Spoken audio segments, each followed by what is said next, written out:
पर जूस गिरा था और मैं दोबारा नहाने गई थी। सोशल मीडिया पर आपको मिल रही है ऐसी म्यूजिकल ट्रीट जो ना ही आपने कभी पहले देखी हो और ना ही सुनी हो। साथ निभाना साथिया टीवी सीरियल की कोकिला बेन का ये डायलॉग अचानक सुपरहिट हो गया। इतना ही काफी नहीं, अब तो इस रैप पर हजारों मीम्स और जोक्स भी वायरल हो रहे हैं। कुकर में से चने निकाल दिए और खाली कुकर गैस पर चढ़ा दिया। इसका म्यूजिकल अवतार लेकर बना है ये डायलॉग विद बीट्स। ये रैप बड़ी तेजी से दौड़ रहा है और हजारों लाखों नहीं तो करोड़ों दर्शकों को दीवाना कर रहा है। कुकर में से चने निकाल दिए और खाली कुकर गैस पर चढ़ा दिया। इस वायरल वीडियो ने केवल आम दर्शकों को ही नहीं बल्कि कई जाने माने सेलिब्रिटीज को भी अपनी ओर खींच लिया। सोशल मीडिया के सभी प्लेटफॉर्म्स पर यह वीडियो और इसका आविष्कार करने वाला म्यूजिक कंपोजर यशराज के ही चर्चे है। कौन है यह यशराज? उसने क्यों और कैसे बनाया यह वीडियो?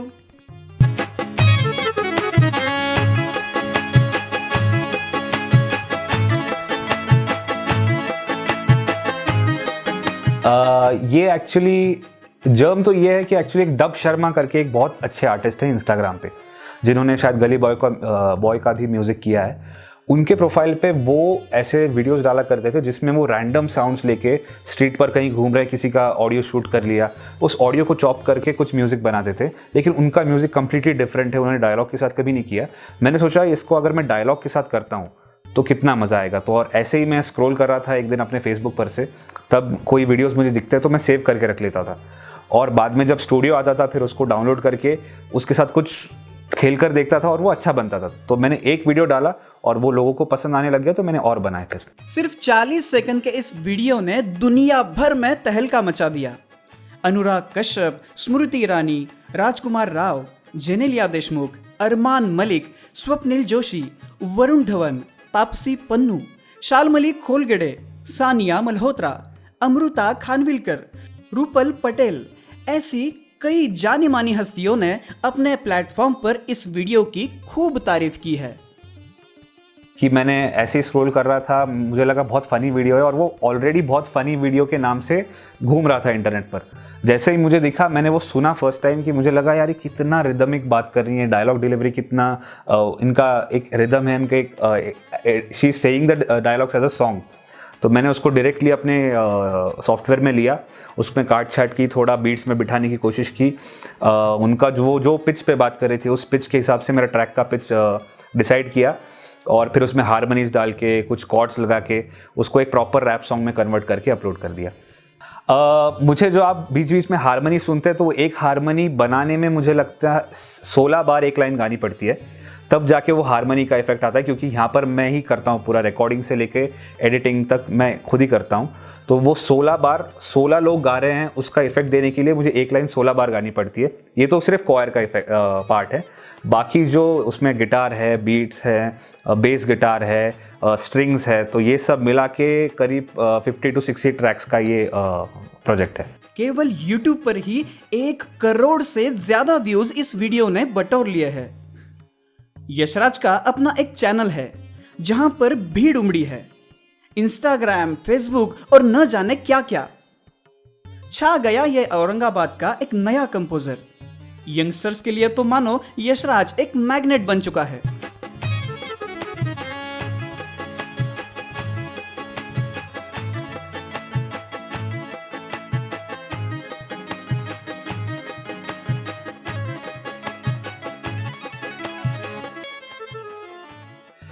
मेरे पिताजी बहुत अच्छे गाते हैं खुद, और कुछ अच्छे मिमिक्री आर्टिस्ट भी हैं, तो उनसे ही मुझे जीन्स में काफ़ी कुछ मिला है। लेकिन बाद में मैंने उसको कल्टीवेट किया है थ्रू इंटरनेट, थ्रू बुक्स पढ़ के, प्रैक्टिस से म्यूज़िक प्रोडक्शन सीखा है। नोट्स क्या होते हैं, वेस्टर्न नोट्स क्या होते हैं, इंडियन नोट्स क्या होते हैं, इसका कंपैरिजन कर करके खुद के ही गलतियाँ रेक्टिफाई कर करके अपने खुद से सीखा है। एक तो गुरु है इंटरनेट और दूसरे हैं अमित त्रिवेदी जी। तो उनसे मैंने बहुत कुछ सीखा है। उनके फर्स्ट फिल्म से लेके अभी तक का उनका करियर मैंने बहुत क्लोजली फॉलो किया है। और सबके मतलब इंडिया में ऐसा कोई म्यूजिशियन नहीं होगा जिनके फेवरेट AR रहमान नहीं है। तो AR रहमान और अमित त्रिवेदी ये मेरे सबसे फेवरेट म्यूज़िक डायरेक्टर्स हैं और उनके काम को मैंने बहुत क्लोजली फॉलो किया है और ये भी कोशिश की है कि मेरे कोई भी काम में उनका कोई इन्फ्लुएंस दिखे नहीं। इंटरनेट के जरिए यशराज ने ये कामयाबी हासिल की है। केवल रैप म्यूजिक ही नहीं, यशराज एक उम्दा सिंगर भी है। साल 2013 में इसने एक लाइव कॉन्सर्ट में परफॉर्म किया जहां उसका हुनर पूरे जमाने ने देखा। जब वो 10 साल का था तो शुरू हुआ था यह सफर। 8 साल पहले उसने अपने आप को म्यूजिक कंपोजर की कैरेक्टर में ढाल दिया और बेहतरीन म्यूजिक कंपोजिंग का सिलसिला शुरू हुआ। मैंने सिंगिंग तो बहुत पहले से शुरू किया है, बचपन से ही शुरू किया है और म्यूज़िक सीखता गया हूँ all the way through my primary school career, primary school, then my secondary school और इंजीनियरिंग के थ्रू मैं सिंगिंग सीखता गया। कवर्स बनाता था दूसरों के गानों के, लेकिन अपने खुद का ओरिजिनल कॉम्पोजिशन मैंने शुरू किया है सीरियसली 2 या 2.5 साल पहले से, क्योंकि ये हुआ था मैं सलीम मर्चेंट जी से मिलने गया था उनके स्टूडियो में। तो वहाँ पर उन्होंने मुझे मोटिवेशन दिया कि ये कोई ऐसा, क्योंकि उसके पहले मुझे लगता था कि जैसे मैं बाकी म्यूज़िक डायरेक्टर्स के इंटरव्यूज़ देखता था तो उसमें वो कहते थे कि हम कॉफ़ी बार में बैठे थे और एकदम से आइडिया आ गया, या फिर बाथरूम में बैठे थे तो एकदम से आइडिया आ गया। तो मुझे लगता था कुछ स्पिरिचुअल चीज़ है ये जो मुझे तो कभी आएगी नहीं। तो लेकिन सलीम जी ने मुझे कहा कि सलीम सर ने कि ये कोई ऐसा स्पिरिचुअल चीज़ नहीं है, ये क्राफ्ट है लाइक एनी अदर क्राफ्ट, इसकी तुम्हें प्रैक्टिस करनी पड़ेगी। इसकी एक वे होता है, आप अपने मेंटल थॉट प्रोसेस को आपको शेप करना होता है। तो धीरे धीरे होगा, ऐसे नहीं होगा कि आपको एक ही टाइम में कॉम्पोजिशन आ जाएगा, ऐसे नहीं होगा। तो इसके बाद मैंने 2 साल पहले उनसे जब मिल के आया तब मैंने कॉम्पोजिशन शुरू की।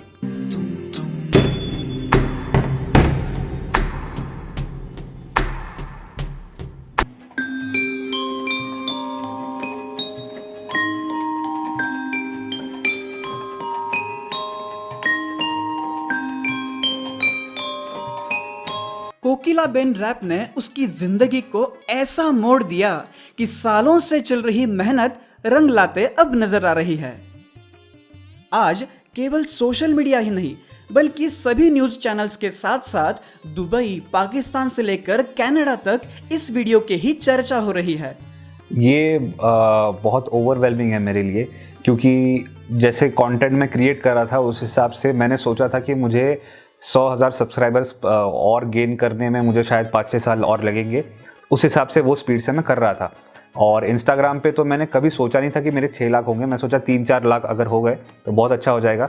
मैं तो पहले 10,000 के लिए ही वो स्ट्रगल कर रहा था, क्योंकि मुझे पता था कि 10,000 फॉलोअर जब आते हैं वो मुझे स्वाइप अप फीचर मिलता है इंस्टाग्राम में, तो मैं उसके लिए स्ट्रगल कर रहा था। लेकिन अभी मुझे थोड़ा फास्ट सोचना पड़ेगा, क्योंकि मैं जैसा करियर डिसाइड किया था उस हिसाब से मैं कुछ ज़्यादा ही स्पीड से आगे चला गया। यूट्यूब मैंने जितना भी सीखा है, अपना नॉलेज जितना भी है म्यूज़िक प्रोडक्शन के बारे में, ये सारा मैंने यूट्यूब से ही सीखा है। यूट्यूब पे जो बाकी लोग दुनिया भर से जितना कंटेंट डालते हैं, मैंने अपना टेक्निकल नॉलेज सारा, जो कोई भी है, मुझे कोई भी अगर प्रॉब्लम आता है सॉफ्टवेयर में तो मैं यूट्यूब पे जाके सर्च करता हूँ। और वो प्लेटफॉर्म पे मेरे कंटेंट को इतना सराहना मिलना और इतने सारे लोगों ने फॉलो करना, इतने कमेंट्स अच्छे, इतने सब्सक्राइबर मिलना। अब मेरे शायद 100 के फॉलोअर्स क्रॉस हो गए तो मुझे शायद सिल्वर प्ले बटन मिलेगा यूट्यूब से, और मैं वेट कर रहा हूँ उनका मेल आने का। तो मैं यूट्यूब का बहुत ज़्यादा कंट्रीब्यूशन है मेरे करियर में। औरंगाबाद का ये नौजवान अपना हुनर तमाम दुनिया को दिखा रहा है। बिना गॉडफादर के किसी भी क्षेत्र में कामयाबी मिल सकती है, बस कुछ करने का जुनून होना चाहिए, कड़ी मेहनत होनी चाहिए, क्रिएटिविटी की बेपनाह ख्वाहिश होनी बेहद जरूरी है। कामयाबी, यश जरूर मिल ही जाता है। कल मेरी साड़ी पर जूस गिरा था और मैं दोबारा नहाने गई थी। तुम चने कुकर में चढ़ाकर मेरे पास आई थी, तब रसोड़े में कौन था? हाँ, कौन था? मैं थी, तुम थी।